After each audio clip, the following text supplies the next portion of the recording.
Bien, también. Bueno, hoy vamos a tener una conferencia un poco más breve. A las 9 vamos a cerrar. La información del día de hoy es el banderazo de inicio de la construcción del tren Querétaro-Irapuato. Se van a conectar mis compañeros Jesús Esteva, Andrés Layuz y la gobernadora de Guanajuato y el gobernador de Querétaro. Entonces, a ver si podemos hacer la… Pues buenos días, con su permiso, señora presidenta. Buenos días, gobernadora, gobernador. Pues con su permiso, señora presidenta, buenos días a todas y a todos. El día de hoy estamos en Apaseo del Grande, Guanajuato, para dar este banderazo de inicio de trabajos al cuarto tramo que se está construyendo. Este va de Querétaro a Irapuato, son 108 kilómetros, y cedo la palabra al gobernador de Querétaro. Muchas gracias, secretario, gobernadora, secretario, muchas gracias. Muy buenos días, presidenta, muy contentos aquí acompañándolos para este nuevo banderazo que para Querétaro, sin lugar a dudas, suma muchísimo en la conectividad. Yo le comentaba que el tren Querétaro-México es un anhelo desde hace más de 46 años para las y los queretanos, y esta nueva conectividad para el occidente de nuestro país, este gran corredor industrial que tiene Guanajuato, Querétaro, el occidente, etcétera, sin lugar a dudas, va a ayudar muchísimo a la competitividad de mi estado.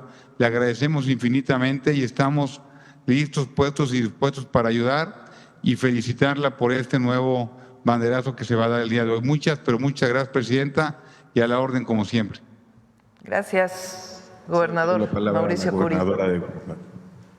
Muchísimas gracias, presidenta. Muy buenos días. Te saludamos desde la antigua estación de trenes aquí en Apaseo el Grande, Guanajuato. Estamos muy contentos de arrancar esta etapa que nos va a permitir generar movilidad entre nuestros municipios. Vamos a conectar a las personas que viven en nuestro estado, por supuesto con otros estados vecinos. Me siento muy emocionada de que este proyecto sea una realidad. Guanajuato tiene una gran tradición ferroviaria que se remonta por allá de 1877 y sabemos lo que los trenes generan en nuestras comunidades y en nuestros municipios. Desarrollo, progreso, bienestar y sobre todo esta conexión entre familias que tanto nos llena de emoción. Este tren que estará pasando por Querétaro, Irapuato y que además incluye también al municipio de León va a permitir que venga que vaya a detonarse el desarrollo, la conectividad en esta región, y también creo que es importante destacar que va a ser un gran emblema de lo que logran la colaboración, el trabajo en equipo y la visión estratégica hacia el futuro. Te agradecemos desde Guanajuato este proyecto. Estamos listos para seguir sumando por Guanajuato y por México. Un saludo, presidenta. Muchas gracias, Livia, gobernadora. Adelante, Jesús. Nos acompaña también Joao Parreira de Motangil, la empresa que estará construyendo este tramo de 30 kilómetros, y cedo la palabra a Andrés Layuz para la explicación técnica. Muy buenos días, con su permiso, presidenta. Voy a recordar brevemente cuáles son las características del servicio que se va a dar en este tramo que va de Querétaro hasta Irapuato y que estamos empezando la obra en los primeros 30 kilómetros. Vamos a tener vías dedicadas de pasajeros, en este caso es una doble vía de pasajeros con velocidades máximas de entre 160 y 200 kilómetros por hora y estaciones principales y secundarias. En el mapa se alcanza a ver que tenemos justamente una de las estaciones secundarias aquí en Apaseo el Grande.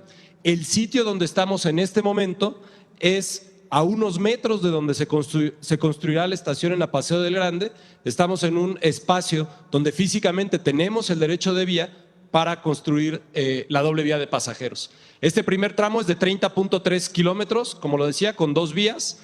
Va a tener en términos constructivos dos viaductos con soluciones específicas para, sobre todo, interactuar con la industria y con el servicio de carga ferroviaria. 9 pasos superiores vehiculares. Esto es lo que permite que las calles que hoy existen puedan cruzar la vía porque la vía va completamente segregada, lo cual le da características de seguridad, operación y velocidad de un servicio de pasajeros que puede llegar hasta 200 kilómetros por hora.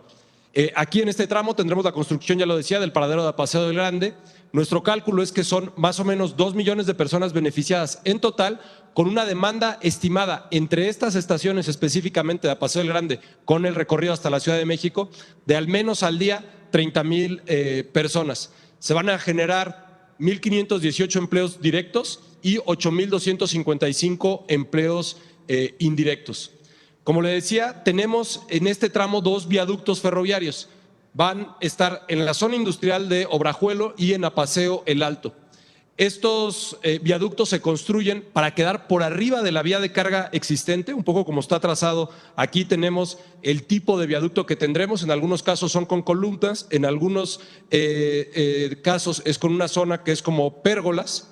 Y esto permite que no se afecte ni la operación del servicio de carga existente, ni la autopista 45D, que es la autopista que conecta Querétaro con Celaya e Irapuato incluso. También está considerado que tendremos 15 estructuras, de las cuales la mayoría son, ya lo decía, son puentes ferroviarios y también obras de drenaje.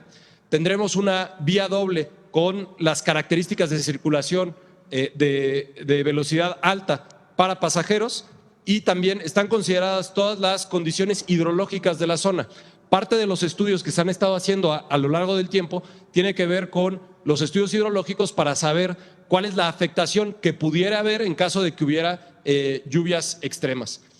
Como saben, la vía es dedicada, y esto quiere decir que, y tenemos en el dibujo aquí, las vías de carga. Tenemos en este caso, en estos tramos de una vía de carga, pero también tramos largos con 2 vías de carga, precisamente porque es una zona industrial muy activa la que hay en Guanajuato saliendo de Querétaro. Adyacente a esas 2 vías de carga vamos a tener las 2 vías de pasajero, que tendrán su propio terraplén. Esto implica que para construir este terraplén será un movimiento de tierras de alrededor de 2 millones de metros cúbicos en estos primeros 30.3 kilómetros. Y vale la pena recordar que este recorrido que estamos marcando ahorita con el inicio de obra de 30 kilómetros que conecta a Querétaro con Apaseo el Grande es el inicio de un recorrido hasta Irapuato. Quiere decir que también tendremos más adelante, en el siguiente tramo que está en proceso de licitación, una estación en Celaya, una estación en Cortázar, una estación en Salamanca y la estación de Irapuato, que también es el inicio del recorrido hacia el occidente del país, hacia Guadalajara. Muchas gracias.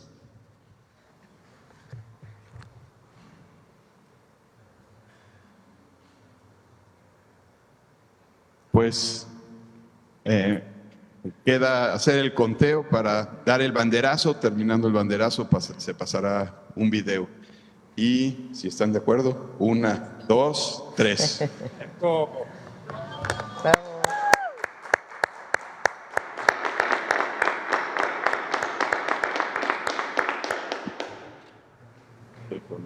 Muchas gracias. Hasta luego. Buen día. No sé si ya escucharon que vamos a construir un tren México-Querétaro. Ya se licitó Querétaro-Irapuato e hicimos los estudios y tomamos la decisión de que el tren llegue también a León, Guanajuato. El Gobierno de México, a través de la Secretaría de Infraestructura, Comunicaciones y Transportes y de la Agencia Reguladora de Transporte Ferroviario, da inicio a la construcción del tren Querétaro-Irapuato. Con una ruta moderna y sustentable, el tren conectará el centro y el norte del país, esto con el objetivo de recuperar y modernizar los trenes para pasajeros. El tren Querétaro-Irapuato tendrá 4 estaciones y 2 terminales: Querétaro, Apaseo el Grande, Celaya, Villagrán Cortázar, Salamanca e Irapuato.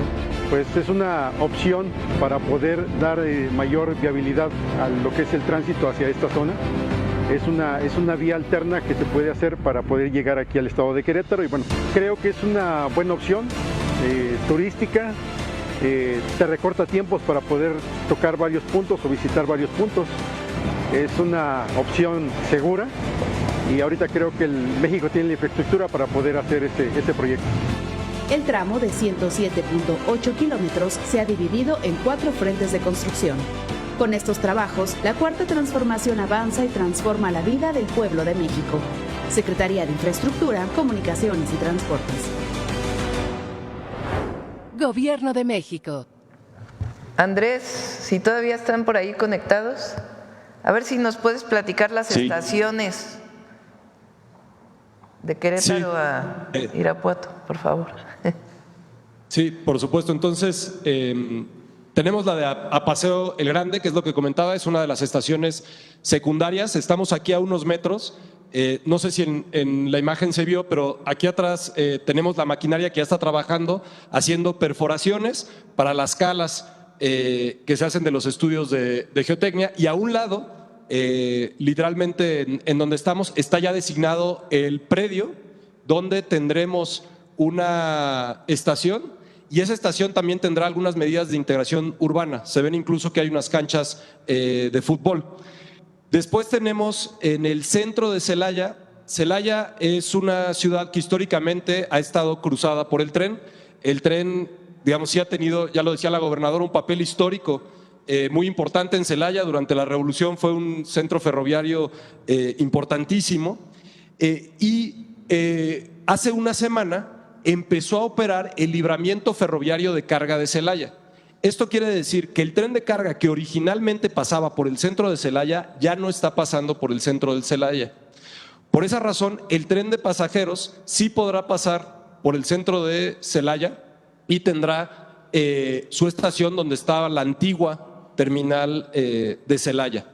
Después, la siguiente estación es la de Cortázar Villagrán, queda literalmente entre las dos localidades, realmente muy cerca, y les permite un acceso sencillo a las poblaciones. Y ya después, la siguiente estación es en la zona norte de Salamanca. Digo la zona norte de Salamanca porque físicamente es la norte, pero del centro de Salamanca estamos hablando de que es una caminata de alrededor de 20-25 minutos, sigue siendo dentro de la zona urbana. Y la última estación de este tramo es en Irapuato, también en donde está la antigua estación de Irapuato. Este último tramo no vamos sobre el derecho de vía ferroviario, sino que vamos sobre el derecho de vía carretero de la 45D, pero al llegar a Irapuato volvemos a entrar al derecho de vía ferroviario para ya poder entrar a la ciudad. Esta es una estación, las estaciones de Celaya y la estación de Irapuato son estaciones más grandes que la estación que estamos pensando para Cortázar, a Paseo y Salamanca, porque son lugares que tienen más demanda. Muy bien. Gracias, Andrés. Gracias a todos. Buen día, gobernadores. Gracias, Gobernadora, gobernador. Bueno, esta es la presentación del día de hoy. Hay que recordar que es con la Cuarta Transformación que se recuperan, renacen, reviven los trenes de pasajeros.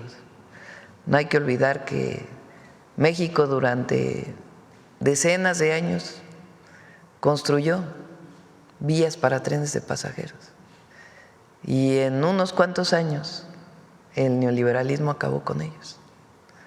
Zedillo, hablando de Zedillo, fue quien privatizó los trenes de carga y de pasajeros. La idea es que iban a renacer los trenes de pasajeros.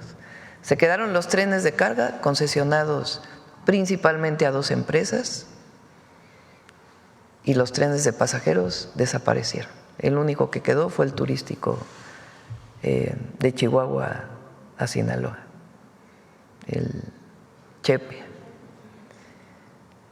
Con el presidente López Obrador se construyen más de 1,500 kilómetros de trenes de pasajeros, el Tren Maya, el interoceánico, que es de carga y de pasajeros, y nosotros tenemos el objetivo de construir el México Nuevo Laredo y México Nogales. Vamos avanzando ya, México Querétaro, México Nuevo Laredo, México Nogales, México Pachuca. El AIFA, México AIFA se inaugura este diciembre, Pachuca y Querétaro en el 2027 y los siguientes tramos se van a ir desarrollando. El próximo año hay un presupuesto importante para trenes también, para continuar estos trenes. Y sobre la vía de carga del México-Veracruz, estamos trabajando para que pueda haber también una corrida de trenes de pasajeros, de tal manera que quede conectado nuevamente todo el país con los trenes de pasajeros. Esto nunca hubiera ocurrido si no llega un cambio al país. No olvidemos que Zedillo privatizó los ferrocarriles y después se fue a trabajar, cuando acabó el gobierno, como asesor de una de las empresas, Kansas, que hoy fue vendida a una empresa de Canadá. Pero no olvidemos que Zedillo, después de privatizar, se fue a trabajar a una de las empresas a las cuales le regaló el tren las vías de tren, la concesión de las vías de tren. Bueno, este es el renacimiento, sigue el renacimiento del tren de pasajeros. Vamos a las preguntas. Vamos por acá, a ver, vamos acá primero. Muy buenos días, Presidenta. Rocío Jardines, de W Radio y Teleurban. Preguntarle en primera situación su opinión acerca de este amparo que se ha difundido, que interpusieron a favor de Andrés Manuel López Beltrán y también Gonzalo López Beltrán, los hijos del expresidente Andrés Manuel López Obrador, se dice por este caso de huachicoleo fiscal. Hay quienes dicen que pudieron no haber sido ellos los que solicitaran este amparo. No, ellos dicen que no fueron ellos, no hay quienes dicen. Ellos, Andrés Manuel López Beltrán sacó ayer una carta, no es hay quien dice. Sí, ya desmintieron que ellos presentaron los amparos. ¿Cuál es su opinión? ¿Por qué se habría presentado esta figura a su favor junto con otras 14 personas? Y lo hizo, bueno, el abogado que es conocido también por defender a Caro Quintero. Bueno, hay un abogado que ya dijo que él no presentó nada. Es parte de la campaña de calumnias, así de sencillo. ¿Cómo es posible? Imagínense esto, que no sé quién, pero tiene que saberse quién, porque tiene que saberse quién puso estos amparos y por qué. ¿Cómo es posible que a los hijos del presidente López Obrador alguien a su nombre ponga amparos en distintos lugares del país? ¿Con qué motivo? Evidentemente la calumnia, desacreditar. Es sencillamente parte de una campaña política en contra de nuestro movimiento, del presidente López Obrador, de sus hijos. Quien nos escucha, quien nos ve, pues imagínense que de pronto ustedes, alguien, aparece por ahí un amparo que dice no me vayan a investigar. A cualquiera de ustedes, imagínense que alguien les hubiera puesto un amparo en su nombre. ¿Cuál sería el objetivo?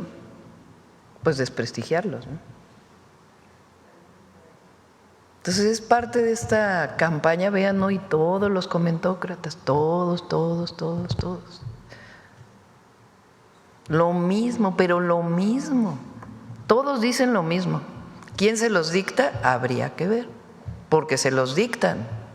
¿Cómo es que todos dicen lo mismo? Entonces, evidentemente, primero ya salió Andrés Manuel López Beltrán a decir es falso, absolutamente falso, que se hayan puesto estos amparos por parte de él o de su hermano, o de sus hermanos. Y segundo, hay un abogado que ya dijo, usaron mi nombre, usurparon mi nombre para poner el amparo. Entonces, ¿qué sentido tendría poner los amparos? Desacreditar, calumniar. ¿Sería necesario, presidente, que ellos presenten algún tipo de queja o busquen que se haga esta investigación que usted dice? No, pues ya contestaron.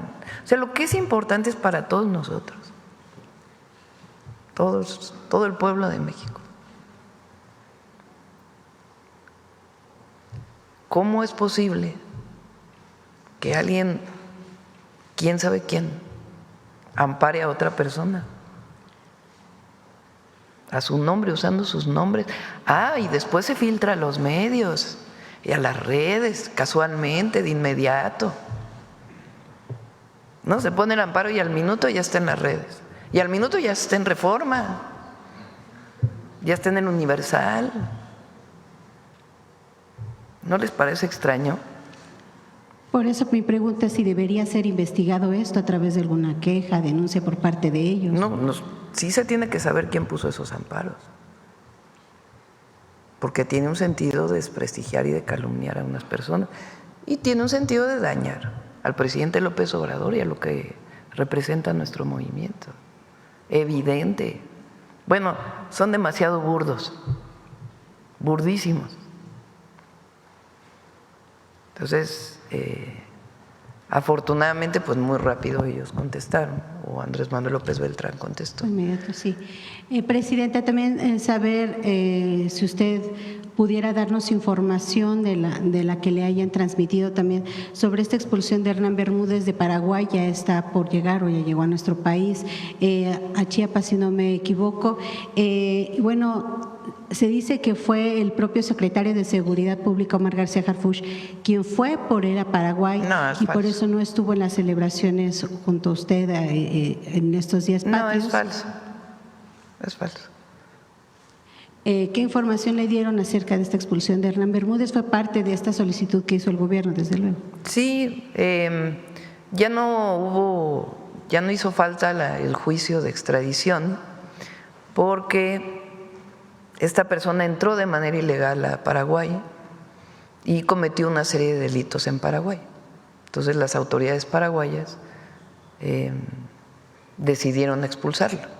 Entonces hay un avión de la Fiscalía General de la República que en este momento está en Colombia y en algún momento pues ya partirá para México para que lleve su juicio aquí. Gracias, presidente. Y el día de ayer, por último, ya se hizo esta lectura en el Senado de la República confirmando que llega el proyecto de la presidencia en materia de juicio de amparo. Inmediatamente se anunció que el presidente de la Comisión de Justicia llamó a hacer un parlamento abierto para poder tener las voces de todos los expertos, además de legisladores.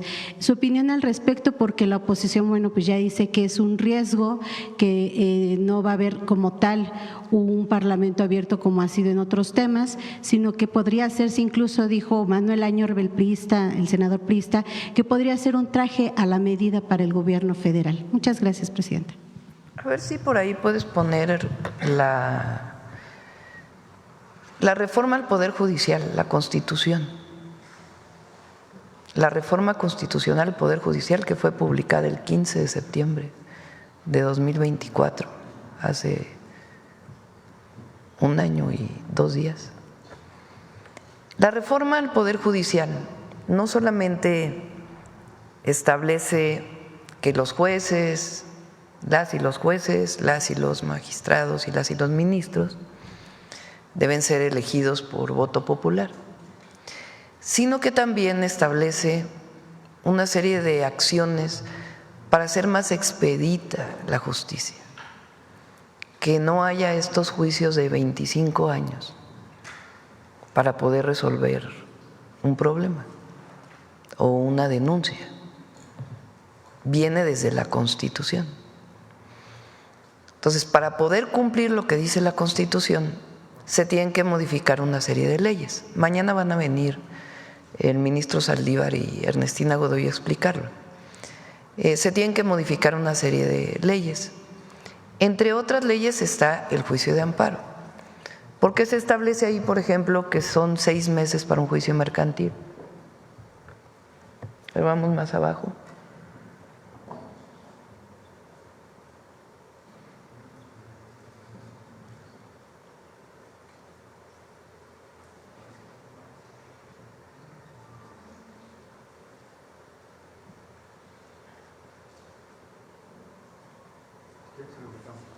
Sí, la parte donde habla de los tiempos. Porque esa es la parte de cómo se eligen a jueces. Entonces, la parte de los tiempos, para que vean cómo desde la reforma constitucional se solicita esto. Ahora, por otro lado, resulta que en México, ¿quién es quien tiene la última palabra en términos de la justicia? La Corte. ¿Están de acuerdo? Es el máximo tribunal. Bueno, en México, incluso aunque la Corte haga una resolución, puede haber amparo frente a la ejecución de la resolución. Eso prácticamente en ningún país del mundo. Ayer le pedí a Ernestina que pudiera presentar en qué otros países hay eso. O sea, aquí se pueden amparar frente a la ejecución de una resolución ya de la Corte. Cualquier caso. Y entonces no hay en realidad la aplicación de la justicia, porque otra vez entran al proceso interminable.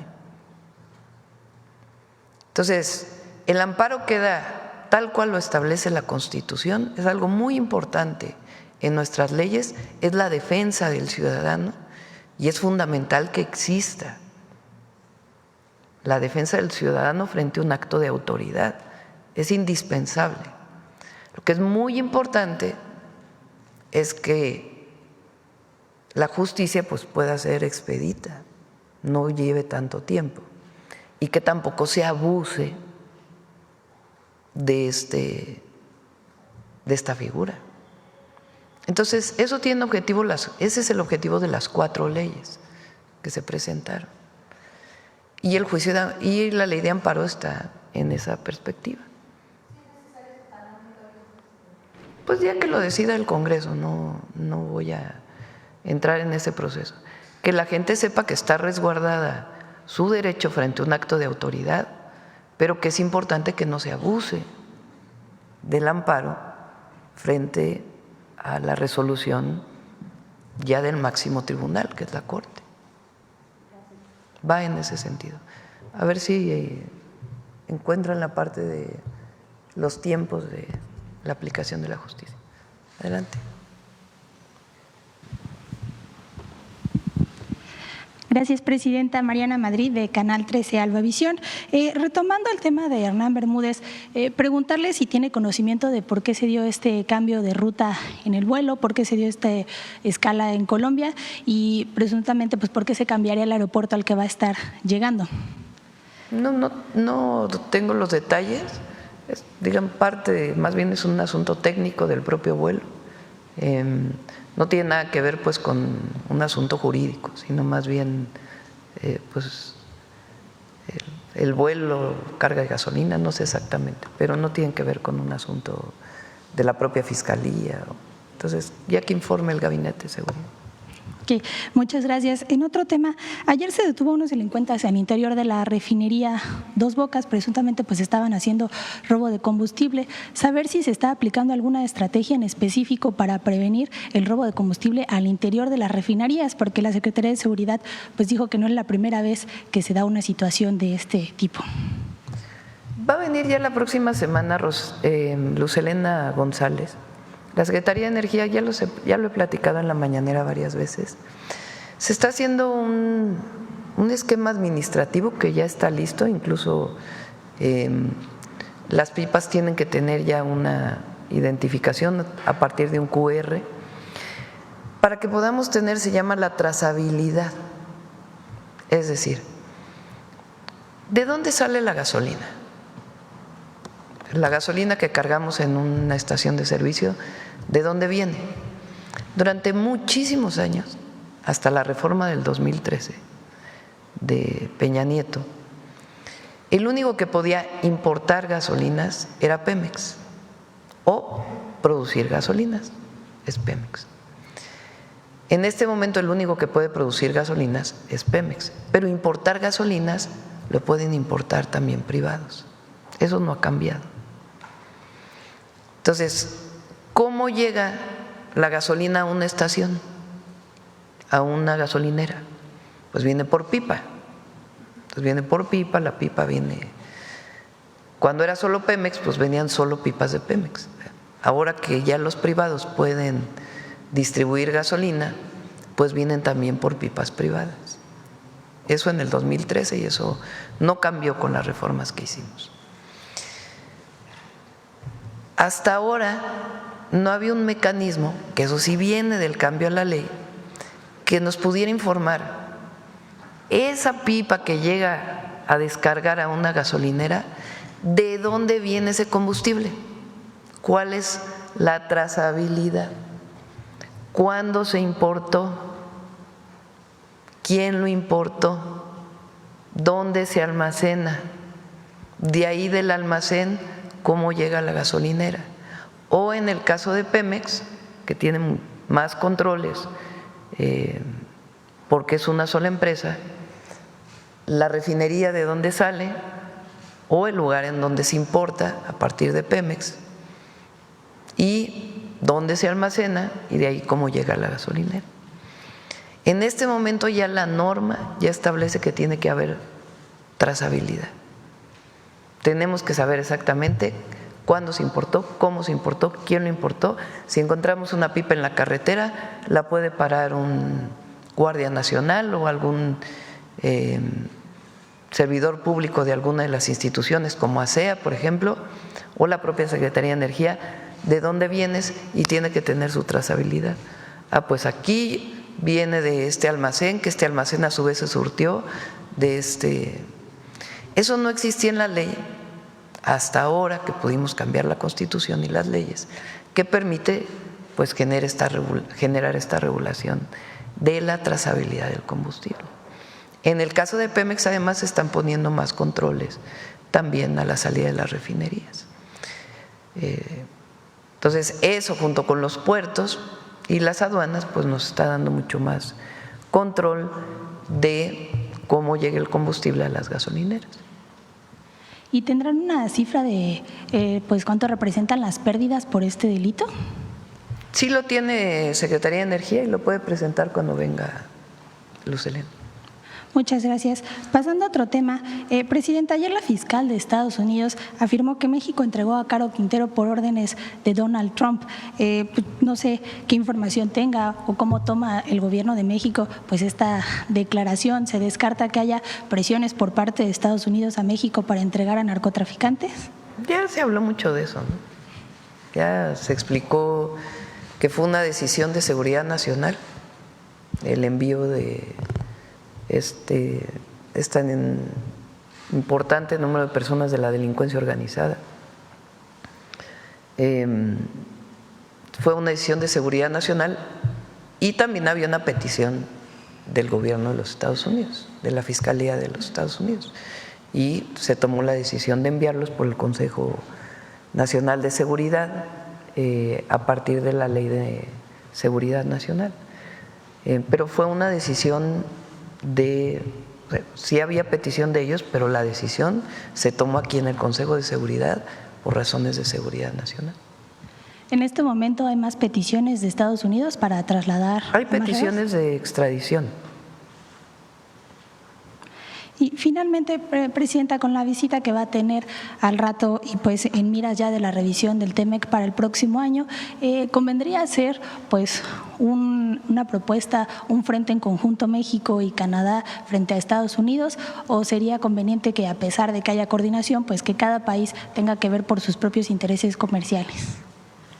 A ver, los tres países estamos de acuerdo en el tratado. Es muy importante la convocatoria que salió por parte del gobierno de Estados Unidos para abrir las mesas de diálogo con relación a la revisión del tratado. El tratado va a continuar.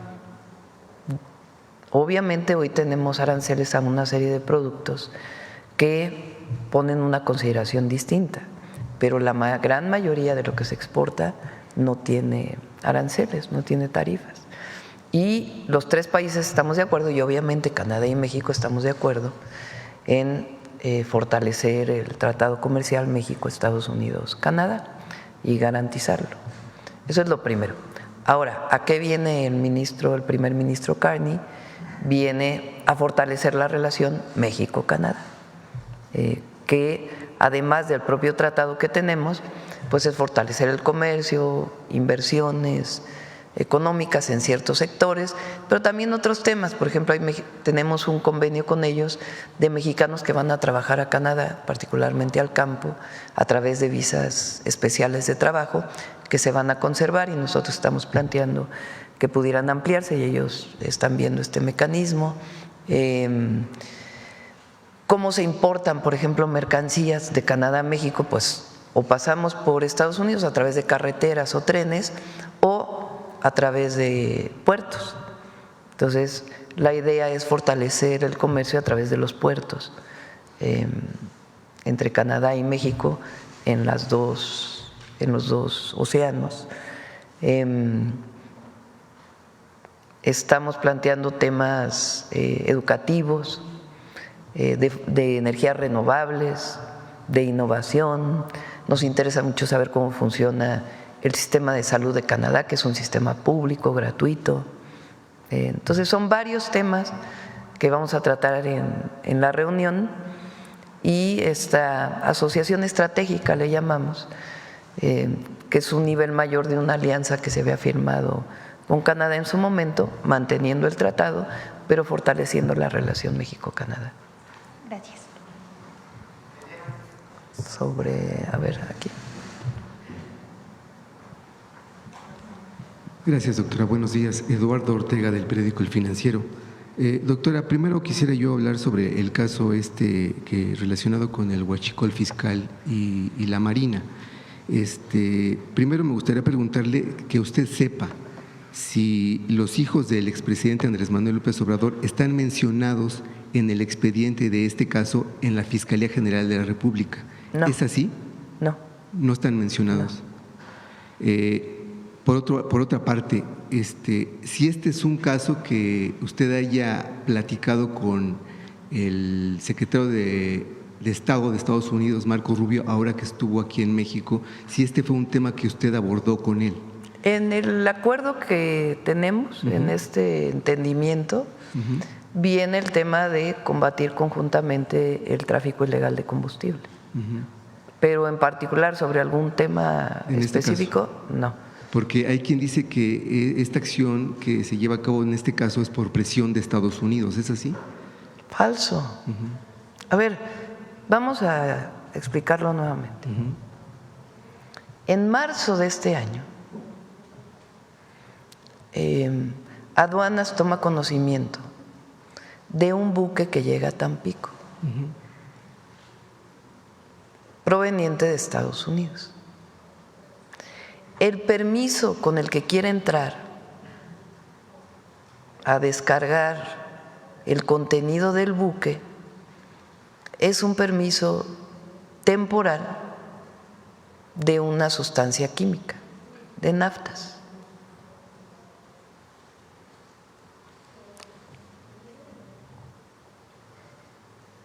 Se dan cuenta que probablemente ahí viene combustible, que no viene naftas. Detienen al buque y piden un análisis del contenido del buque. Se hace un análisis por Pemex y por aduanas y se encuentra que no, que es diésel, y que el diésel proviene de Estados Unidos. Si hubiera sido una importación legal, pues en el documento con el que llegan a la aduana dice diésel y hay que pagar de impuestos tanto. ¿Por qué se le llama contrabando? Porque como quieren pasar otra sustancia, gato por liebre, como se dice comúnmente, entonces no pagan impuestos. Y como dicen que es una importación temporal, pues no se paga IVA ni siquiera. Entonces se dan cuenta que es diésel. Y algunos tanques que ya habían cargado, pues se les da seguimiento y se encuentra que llegan a una bodega y de ahí inician las investigaciones de qué empresas están involucradas, cómo fue que sale de Estados Unidos, quiénes participaron en el pedimento de este tanque o de este buquetanque de combustible. Ahí inicia la investigación. Y ahí viene entonces por parte de la Fiscalía General de la República, de la propia Marina, una investigación donde se dan cuenta pues que hay algunos elementos de la Marina involucrados y hay empresarios involucrados, y la investigación continúa a partir de un buque que llegó en marzo de este año. Doctora, se encontró también, que se ha hecho público, una serie de carros tanque que venían en ferrocarril, que también tenían permisos que no correspondían a lo que en realidad estaba en los tanques. Y ahí también inicia una investigación. Y a partir de ahí viene toda la investigación. Doctora, pero le quiero preguntar, es que en la conferencia anterior en materia de seguridad, el fiscal Alejandro Hertz dijo que la investigación había empezado hace 2 años, cuando el propio exsecretario de la Marina, Rafael Ojeda, había denunciado a sus propios sobrinos. Sí, probablemente, eso lo tiene que explicar el fiscal, no soy la fiscalía, pues se juntan las investigaciones, eso ocurre normalmente en las fiscalías. Si se abre una investigación por contrabando de combustible o huachicol fiscal, como le quieran llamar, pues ¿qué hace la fiscalía? Saca las otras investigaciones que ya tenía, que a lo mejor no tenían suficientes pruebas, y junta las investigaciones, y a partir de ahí pues viene las detenciones y otras detenciones que tienen que venir hacia adelante, y encuentran la participación de elementos de Marina y de empresarios, Claro. que son los que se estaban beneficiando de pues de esta venta ilegal de combustible. Claro.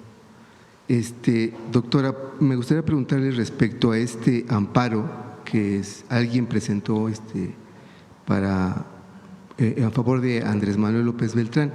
Hay quien dice que él, el hijo del expresidente, renunció al amparo pero mediante la carta pública, que no lo ha hecho legalmente, por lo que pues renuncia mediáticamente al amparo, pero la cobertura jurídica sigue.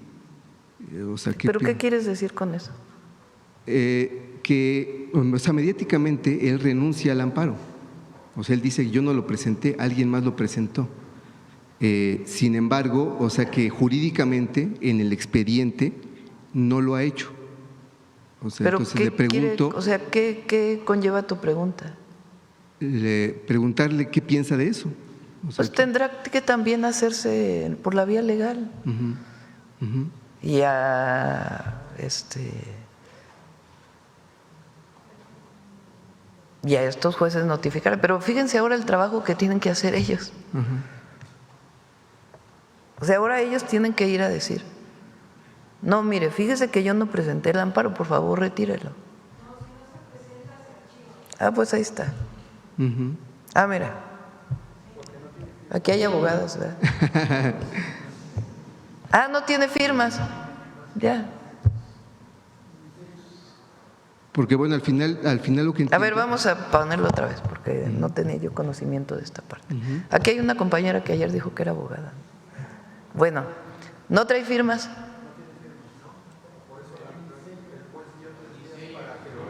Ah, 3 días para que se ratifique.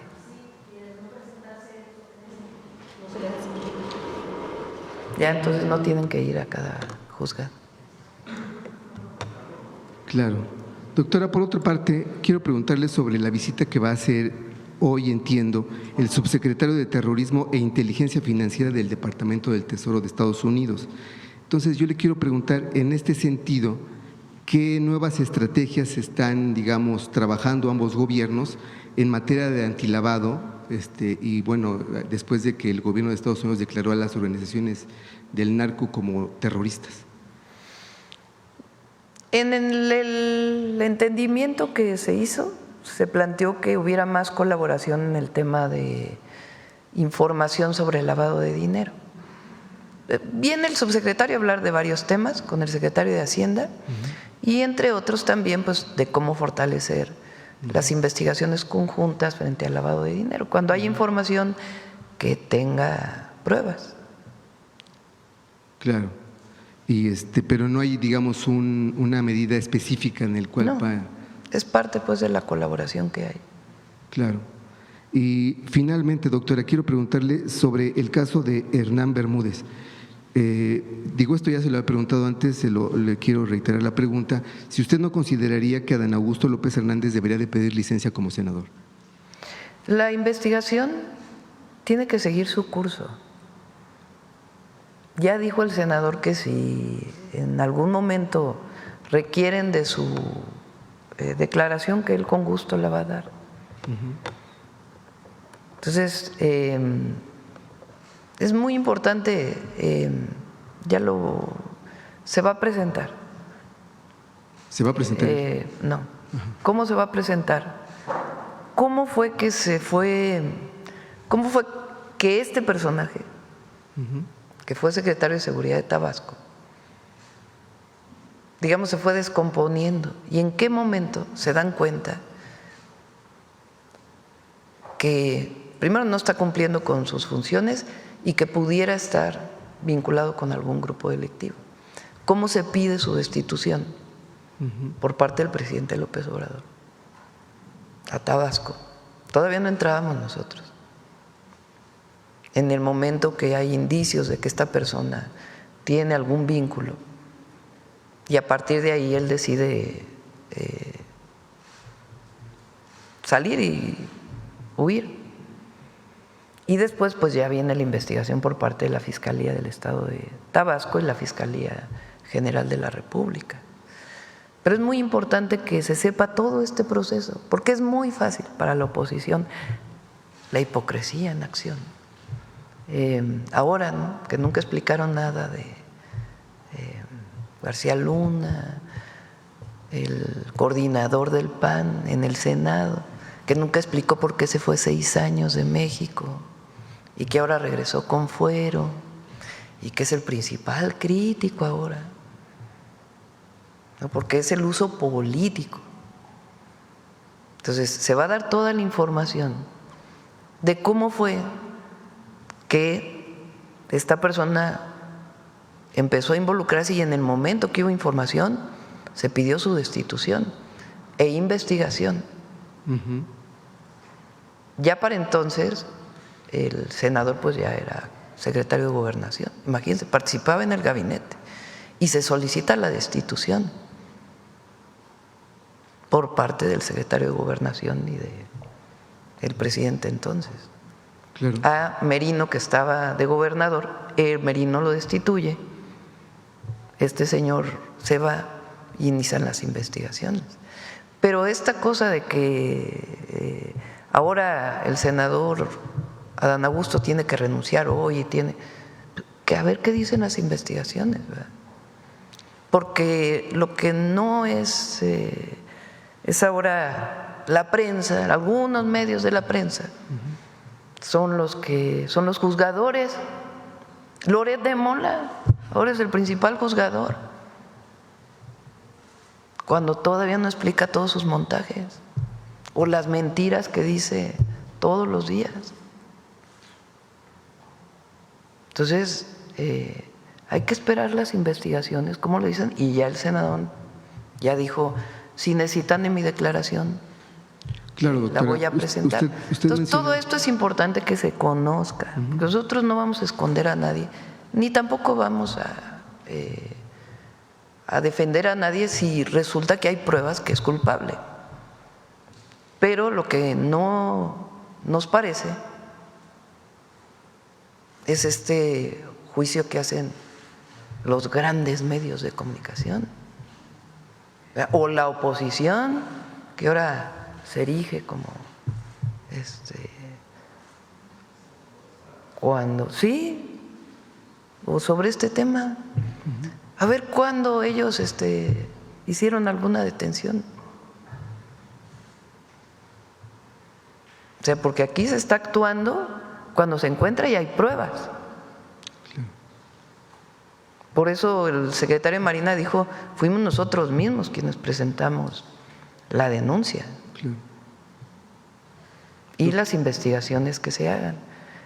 Ahora, no les funciona a los medios ni a la oposición, por más que quieran. No les funciona, ni les va a funcionar, porque nosotros siempre va a haber verdad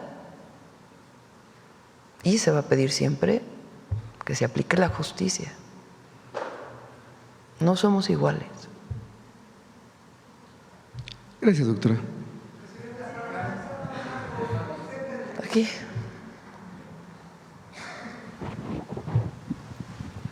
Buenos días, presidenta. César Huerta, de la revista Polemón. Presidenta, pues cambiando un poco el tema, en Polemón publicamos una investigación en la que revelamos que Luis Carlos Ugalde, el expresidente del IFE que avaló el fraude electoral del 2006, pues recibió más de 13 millones de pesos en contratos del PRI, del PAN y de los gobiernos panistas. En el PRI de Alito Moreno lo contrataron como consultor y conferencista, y el resultado pues fue la peor votación presidencial en la historia del tricolor. A ver, otra vez repítelo. En el PRI de Alito lo contrataron como consultor y conferencista a Ugalde. Ajá. Y el resultado fue la peor votación presidencial en la historia del tricolor. En el PAN le pagaron más de 150,000 pesos por 2 charlas y casi 200,000 pesos en un organismo autónomo de Guanajuato para hablar de nearshoring, un tema pues del que obviamente no tiene nada de experiencia. En Chihuahua, el gobierno de Maru Campos le entregó más de 9 millones de pesos por una supuesta consultoría de riesgos políticos. Y pues pese a esta relación estrecha con el PRIAN, pues hoy la oposición quiere imponer a Luis Carlos Ugalde como un experto neutral en la discusión sobre la reforma electoral. ¿Qué piensa sobre esto, presidente? Pues a lo mejor podría dar una plática sobre fraudes electorales, ¿no? Sería bueno que explicara su participación y por qué el INE se negó. Que conteste esta pregunta. ¿Por qué el INE se negó a abrir todas las casillas? Cuando la gente en las calles pedía voto por voto, casilla por casilla. Entonces, él fue uno de los articuladores del fraude del 2006. Para todos los jóvenes que nos escuchan, que a lo mejor tenían 6 años en el 2006, 4 años. En el 2006, candidatos a la presidencia de la República, los principales, digamos, Andrés Manuel López Obrador, entonces no existía Morena, era por una alianza donde estaba el hoy Movimiento Ciudadano, se llamaba Convergencia, el PT y el PRD, el PAN, Calderón y PRI, madrazo, o uno de los principales accionistas de latinos, ¿no? Conocido por haber participado en una carrera atlética, corredor que tuvo que subirse o que desapareció la mitad de la carrera y de pronto llegó a la meta. Bueno, esos eran los principales candidatos. Se viene una campaña contra Andrés Manuel López Obrador, pagada en los medios de comunicación por muchos empresarios. Andrés Manuel López Obrador, un peligro para México, con mentiras, como muchas de las de ahora. Muchas mentiras. Aun cuando se pedía que no se pagaran estos mensajes, entonces no era ilegal, digamos, que empresarios pagaran mensajes en contra de algún candidato en los medios. Después se hizo ilegal y por eso hoy solamente son tiempos oficiales en los que puede anunciarse un candidato o candidata de algún partido.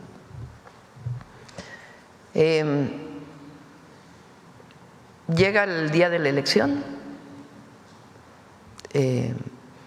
como a la 1 de la mañana, en el famoso PREP, que es el que va dando los resultados, Andrés Manuel López Obrador va arriba y de pronto empieza a caer y cruza Felipe Calderón y entonces el PREP le da el triunfo a Felipe Calderón.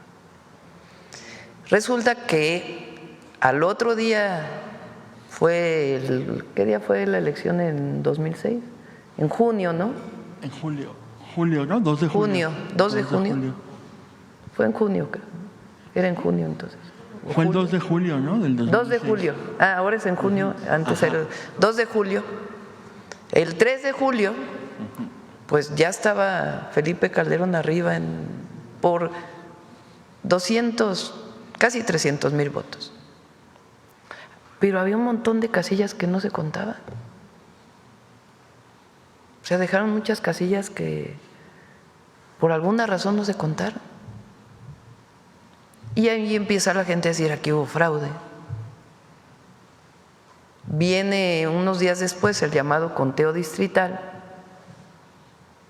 y hay muchas evidencias en esos días de que hay personas que entran al lugar donde se guardaban las urnas a presuntamente modificar, a meter votos.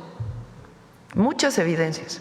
Vean la película El fraude, ahí viene, de cómo la gente empezó a cuidar los distritos electorales donde estaban las casillas guardadas y veían que entraba gente.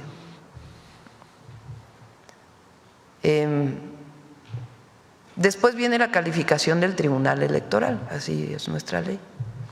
Bueno, en ese tiempo del conteo distrital a la calificación se presentan cantidad de pruebas al Tribunal Electoral. Estuve yo con un equipo muy grande revisando acta por acta y ahí nos dimos cuenta de que las actas no coincidían los datos. Entonces, por ejemplo, si había 300 boletas y uno contaba los votos por cada alianza, que entonces se votaba no por partido, sino por coalición. Si sumaba uno los votos de las coaliciones, los votos nulos y las boletas que debían de haberse, o que se anulan normalmente porque no se participó, no cuadraban los datos. Y siempre había votos de más y votos de menos. Se pide, la gente empieza a movilizarse por todo el país y de la gente surge la consigna voto por voto, casilla por casilla. Se hacen movilizaciones inmensas en el Zócalo y en todo el país, diciendo hubo fraude electoral. ¿Qué se pedía?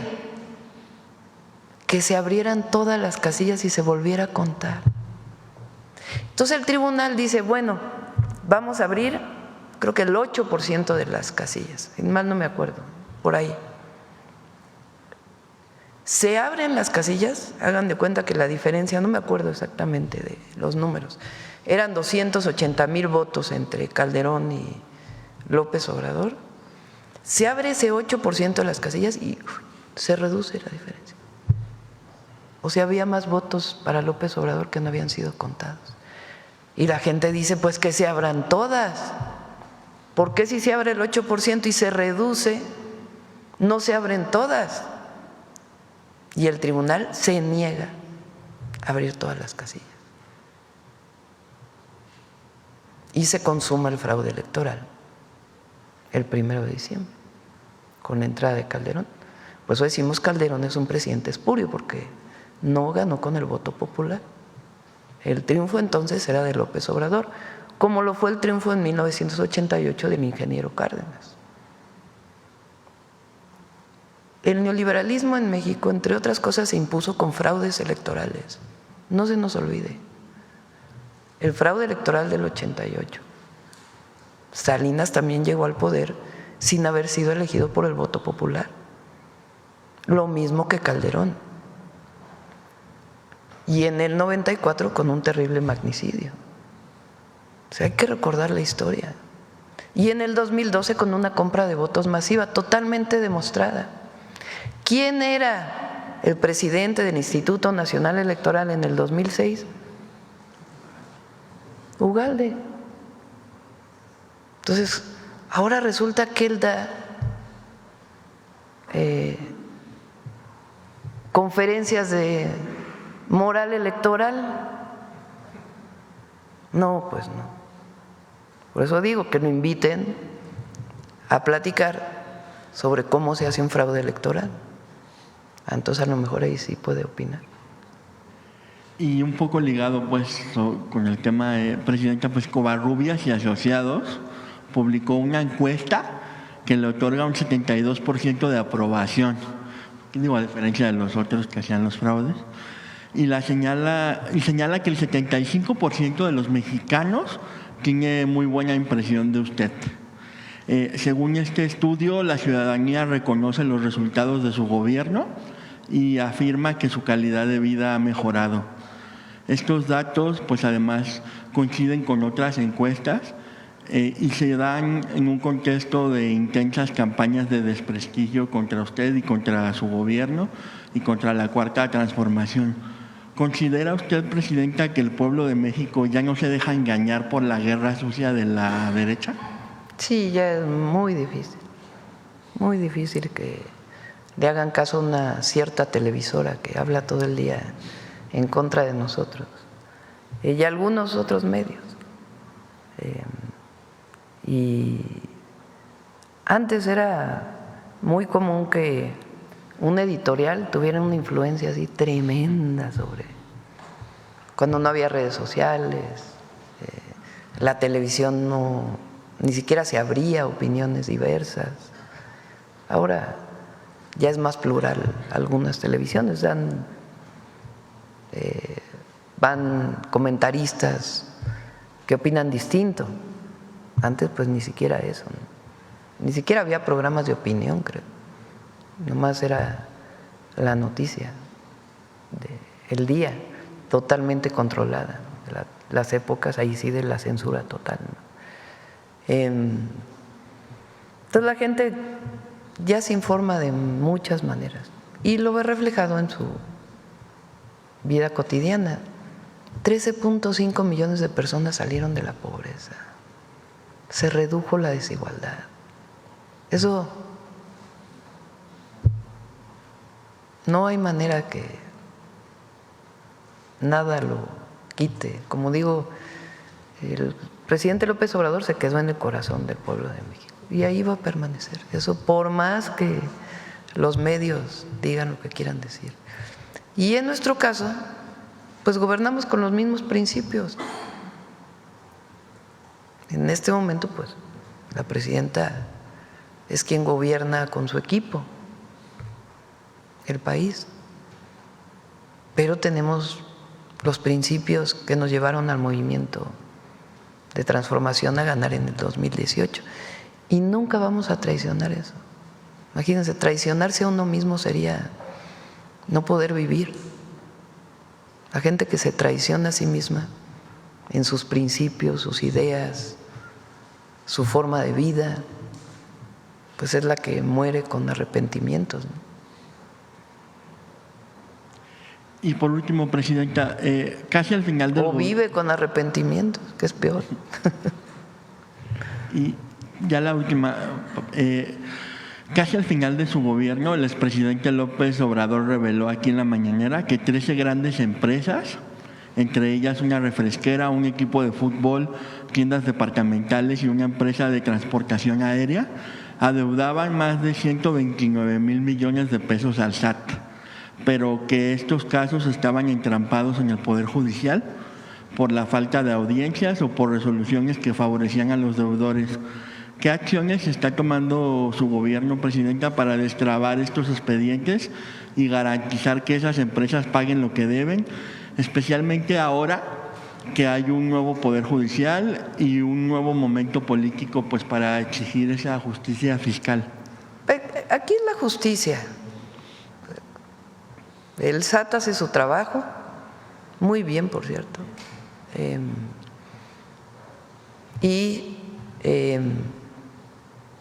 La persona moral o física pues tiene derecho a decir el SAT no tiene razón, y hay todas las instancias jurídicas. El problema es cuando hay la protección al privilegio. Eso es lo que no pues cambió, y más ahora con el nuevo Poder Judicial. Entonces se trata del Estado de Derecho, el verdadero Estado de Derecho, y que quien tiene que pagar impuestos lo pague, y quien viola la ley pues que también se le apliquen las sanciones correspondientes. ¿Nos podría dar como una actualización de estas empresas? Siguen las mismas. Ok, muchas gracias. Sí. A ver, aquí la compañera y luego acá.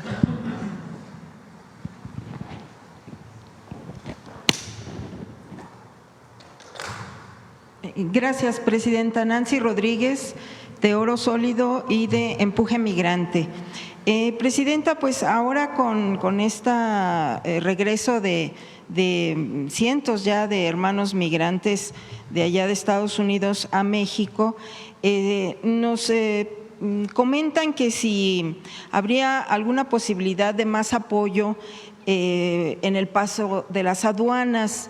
En las aduanas les cobran les dejan pasar $300 aproximadamente en días normales, y en vacaciones $500. Entonces, fíjese que ahorita pues están viniendo incluso hasta con trailers, se traen Creo muchas que ya cambió cosas. eso. A ver si nos puede dar la información. Sí. Sí, Pepe Merino.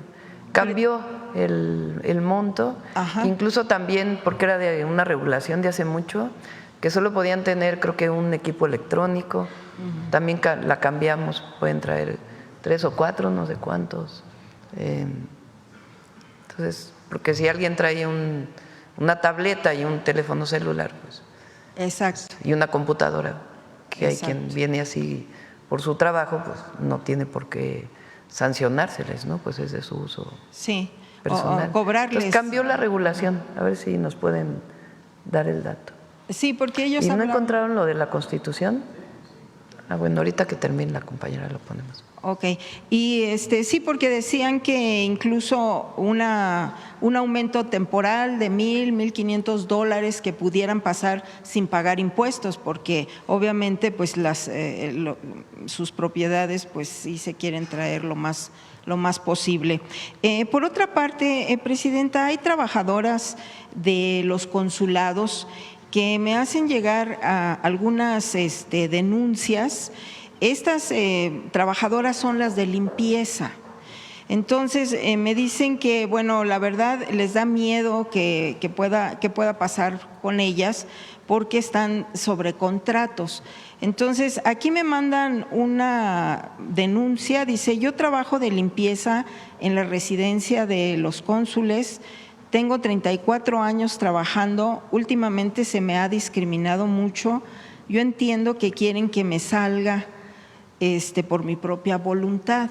Entonces, platicando con ella, pues obviamente me doy cuenta que es la misma situación en todos los consulados de estos contratos. Entonces, me dice que ella ahorita pues están denunciando 2 personas, que le gustaría saber si pudieran hacer algún trato especial con estas contrataciones, porque pues tienen miedo de que pues las corran en cualquier momento por todos estos el dato cambios. de la compañera y aparte pido a Cancillería que revisen este tema. Ok. Por otra parte, Presidenta, también me preguntan de allá de Estados Unidos, dice: quiero aprovechar, y ya que tienes la oportunidad y el privilegio, diría yo, de estar aquí en las mañaneras con usted, si los que pagan el IMSS, ya ven que ahorita se ha incrementado los que contratan el Seguro Social desde allá de Estados Unidos, que si se pudieran hacer consultas vía Zoom, mejor llamadas videoconsultas, para que se puedan hacer algunos diagnósticos y así poder aprovechar el seguro médico. Me dicen algunos, no sé qué posibilidades podría ser. Sí, le decimos a Zoe que ahora el martes que viene Salud, que pueda hablar sobre este tema. Así es.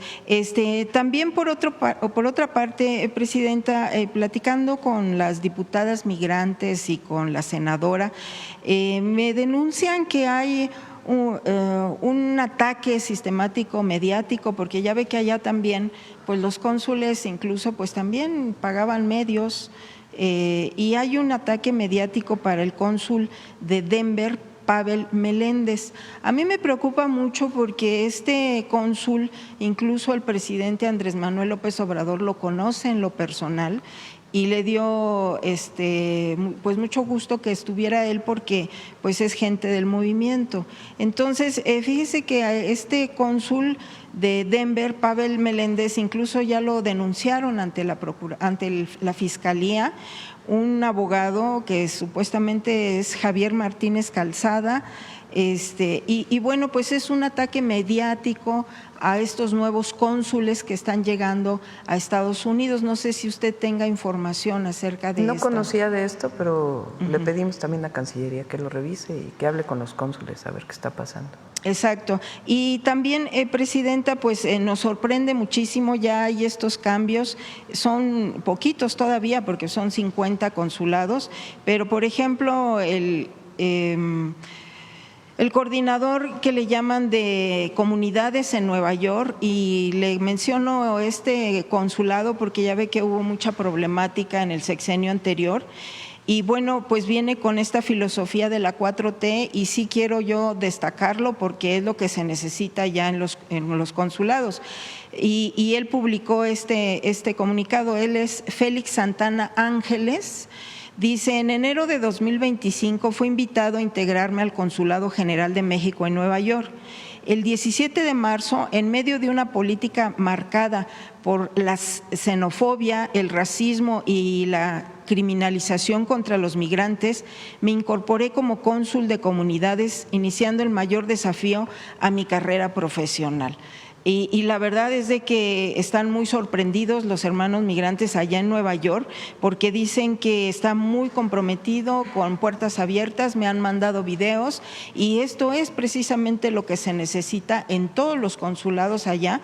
También otra novedad que me dicen que allá en el consulado de San José quedó como cónsul de comunidad una hermana migrante de pueblos originarios. Entonces, hay que reconocerle esto y bueno, preguntarle si va a seguir así el cambio con este perfil de consulados y de cónsules.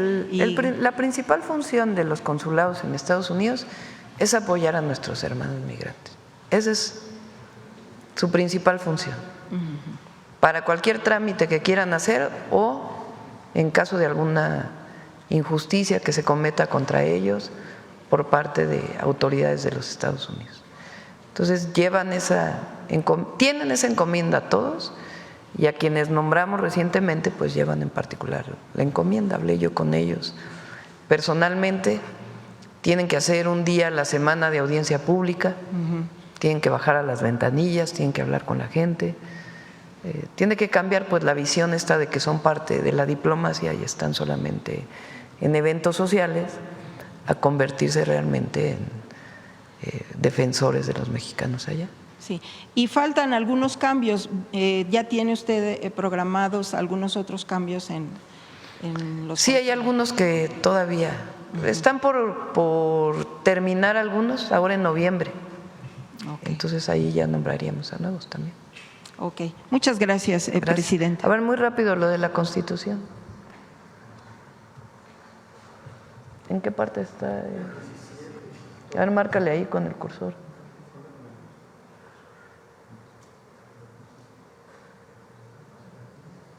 Pero viene una parte donde están los tiempos. Ahí está. Toda persona tiene derecho a que se administre justicia por tribunales que estarán expeditos para impartirla en los plazos y términos que fijen las leyes, emitiendo sus resoluciones de manera pronta, completa e imparcial.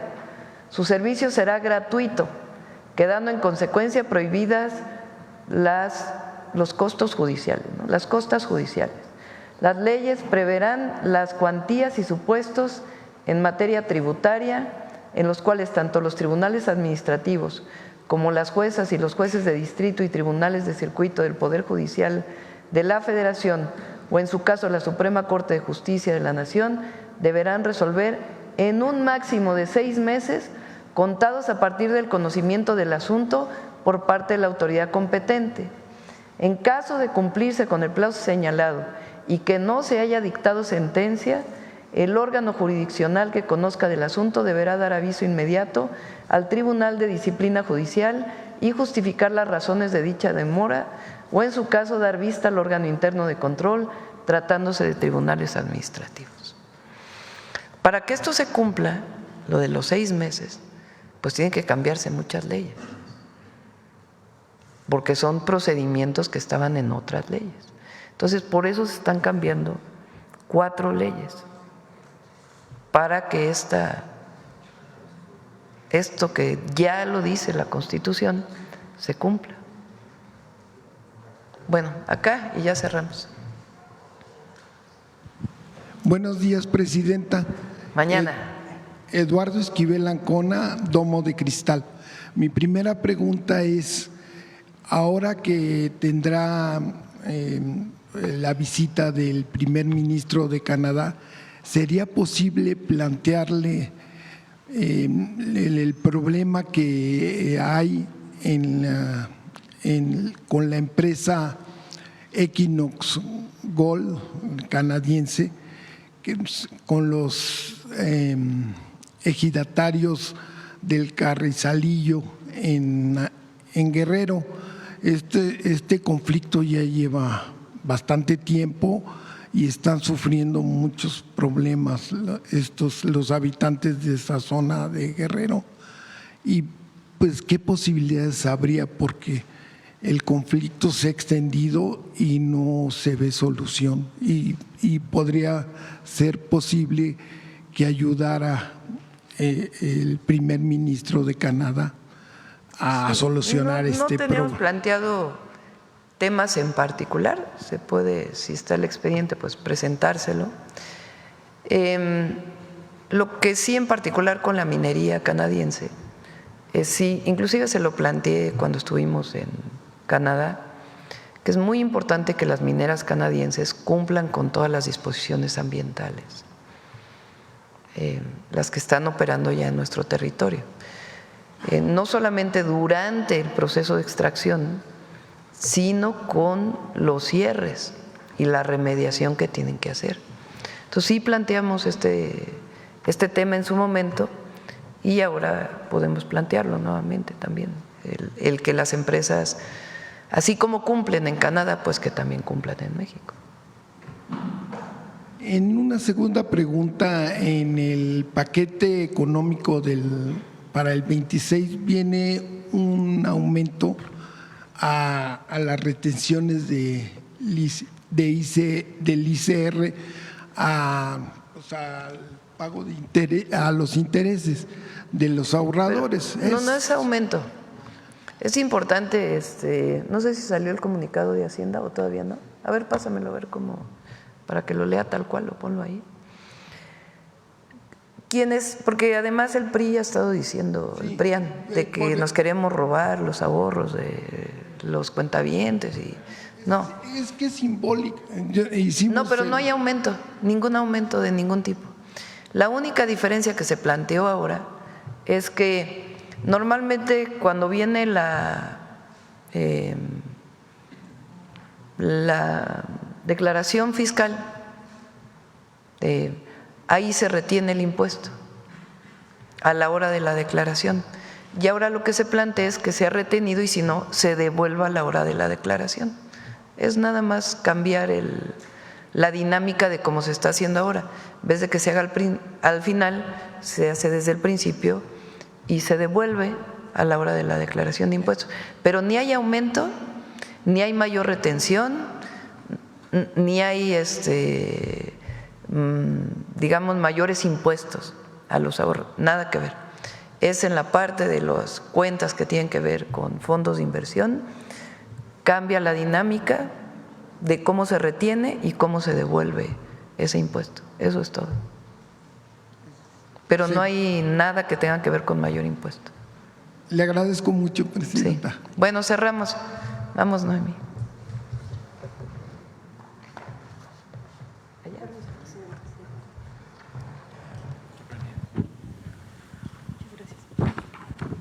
Buenos días a todas y a todos.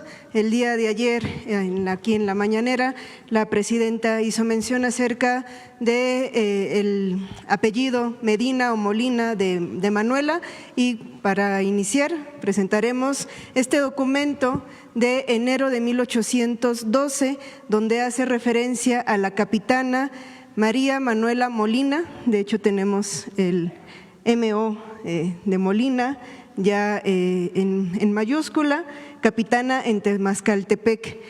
Manuela Molina fue nombrada capitana por la Suprema Junta de Zitácuaro. Esto va a ser muy importante porque va a tener un mando de tropa en 1812. Este documento forma parte de los documentos que los realistas toman de esta batalla.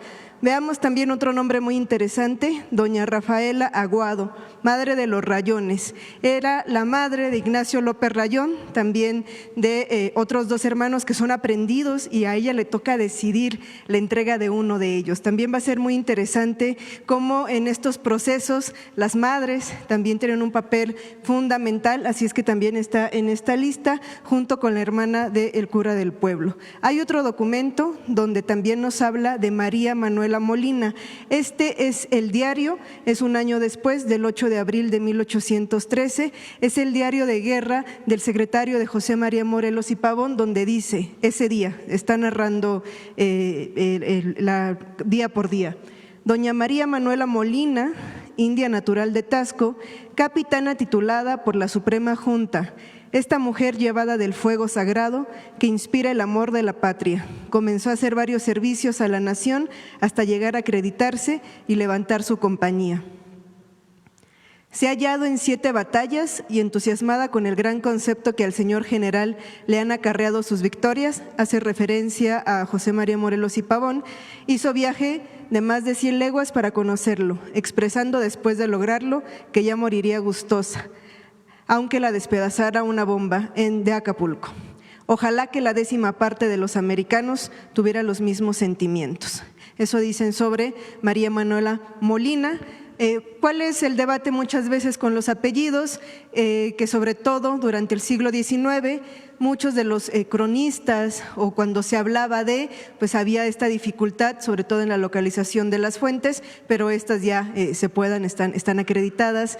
Este diario lo digitalizó por completo la UNAM. Por ejemplo, el documento anterior que les hice referencia está alojado en Carso.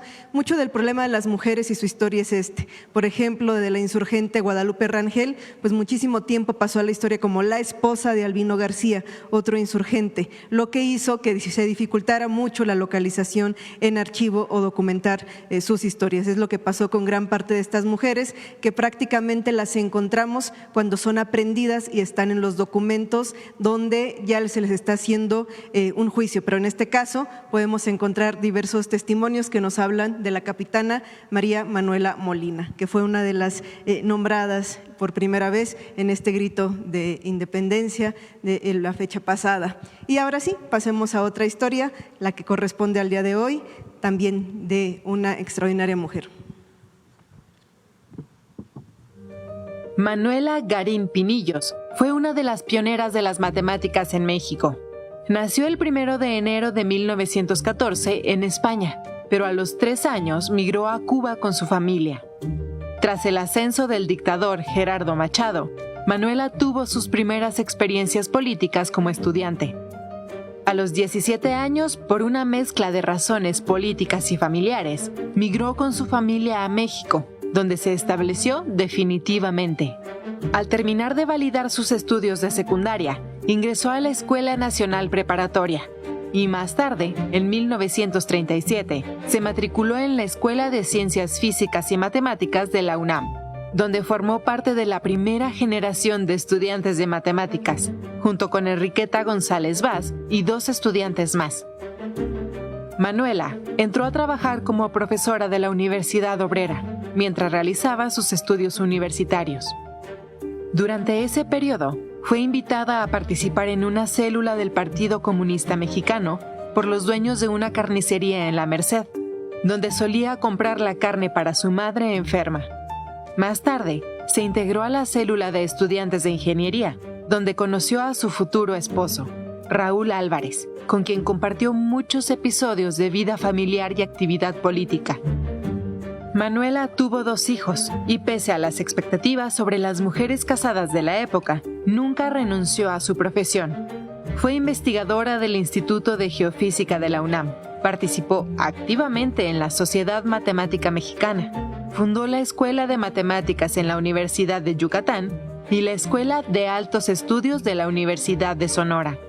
Manuela trabajó en temas de vanguardia mundial dentro de las matemáticas aplicadas, en una época en la que no había las computadoras que hay ahora, desarrollando, entre otras cosas, importantes modelos matemáticos para entender y predecir el comportamiento del campo magnético de la Tierra, una investigación científica todavía abierta. Manuela también estuvo profundamente comprometida con la promoción y enseñanza de las matemáticas. En los años 70, trabajó con maestros de primaria, colaboró en planes de estudio y escribió libros de texto, convencida de que las matemáticas son también un camino a la libertad. Si a la población se les enseñara las matemáticas como se debería enseñar, esa población podría hacer razonamientos lógicos y no se dejaría engañar. A lo largo de su vida, Manuela participó activamente en movimientos sociales y de solidaridad con los pueblos de América Latina que lucharon por su libertad. Brasil, Argentina, Chile, Cuba, Venezuela y Guatemala. Sin embargo, el movimiento de 1968 en México le tocó personalmente. Su hijo Raúl Álvarez Garín, líder estudiantil del Instituto Politécnico Nacional, fue detenido en Tlatelolco el 2 de octubre y encarcelado en Lecumberri. Manuela fue parte de las madres que lucharon por la libertad de los presos políticos. Hizo gestiones, denuncias y visitas a la cárcel, muchas veces con la periodista Elena Poniatowska, a quien al principio sugirió usar como seudónimo el nombre de su hermana Esther Garín para poder entrar a entrevistar a los presos.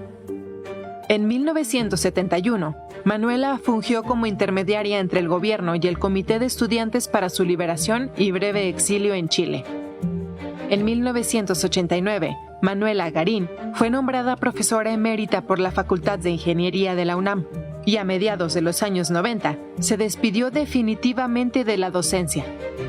Manuela Garín Pinillos falleció a los 105 años, el 30 de abril del 2019, tras una vida de enseñanza, lucha, autonomía y matemáticas. Creo que hay poco que decir después de esta cápsula.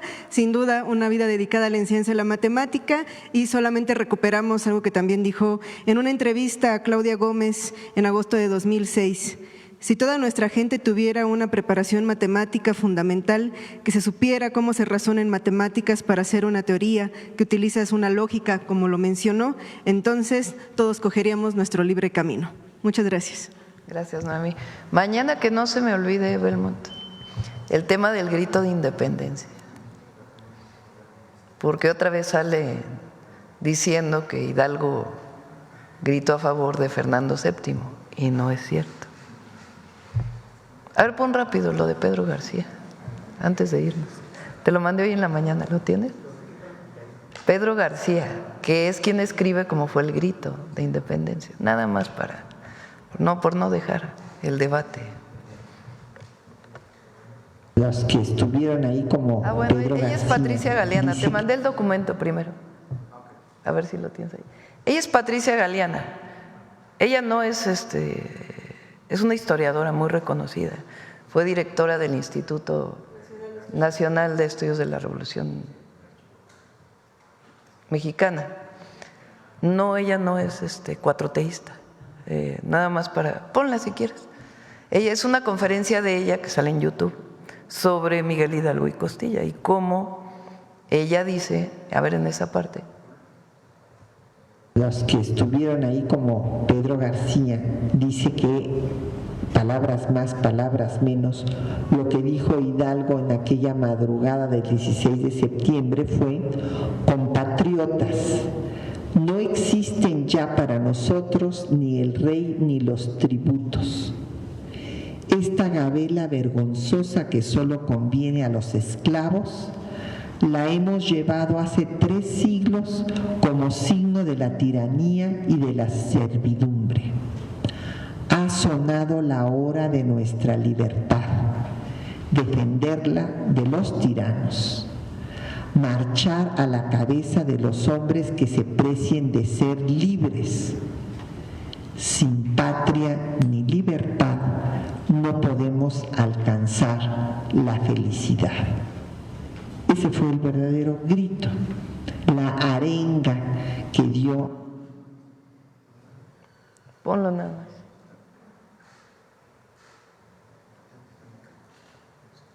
Porque dice hoy Aguilar Camín que en realidad, ¿por qué reivindicamos otra vez a Miguel Hidalgo y Costilla? Que hay que reivindicar a Iturbide. Que en realidad Miguel Hidalgo y Costilla salió a defender a Fernando VII. Patricia Galeana, historiadora de la UNAM, dice ella misma en defensa de Hidalgo que es falso y habla de este documento. Todo esto se puede encontrar, ustedes lo pueden buscar en el internet. No existe ya para nosotros ni el rey ni los tributos. Eso es lo que Miguel Hidalgo y Costilla dice el día de la campana de Dolores. Esta gabela vergonzosa que solo conviene a los esclavos, la hemos sobrellevado hace 13 siglos como signo de la tiranía y servidumbre. Terrible mancha que sabremos lavar con nuestros esfuerzos. Llegó el momento de nuestra emancipación, ha sonado la hora de nuestra libertad, y si conocéis su gran valor, me ayudaréis a defenderla de la garra ambiciosa de los tiranos. Pocas horas me faltan para que me veáis marchar a la cabeza de los hombres que se precian de ser libres. Os invito a cumplir con este deber, de suerte que sin patria ni libertad estaremos siempre a mucha distancia de la verdadera felicidad. ¿Dónde habló de Fernando VII? Hay un debate ahí que en realidad Ignacio Allende sí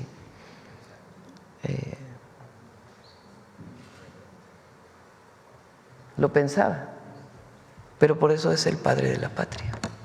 Bueno, nos vemos mañana. Adiós.